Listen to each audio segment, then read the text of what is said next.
વડોદરામાં શિક્ષણ ક્લાસીસ અધિનિયમનો વિરોધ.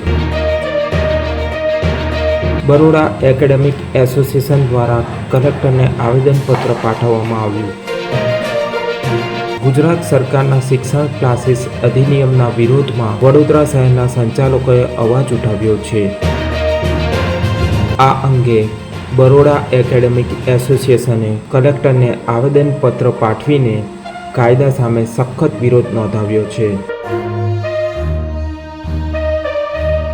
પત્રમાં જણાવાયું છે કે આ અધિનિયમને કારણે રાજ્યના લગભગ 1 લાખ જેટલા સ્વરોજગાર ટ્યુશન ક્લાસીસ ચલાવતા લોકોની રોજગારી છીનવાઈ જશે. 16 વર્ષથી નીચેના બાળકોને ટ્યુશન ક્લાસીસમાં મૂકવાની મનાઈ, રજિસ્ટ્રેશનના નિયમોની જટિલતા જેવા નિયમો સામે બરોડા એકેડેમિક એસોસિએશને વાંધો ઉઠાવ્યો છે. સરકાર આ કાયદાના નિયમોમાં તાત્કાલિક સુધારો કરે તેવી માંગ કરવામાં આવી છે.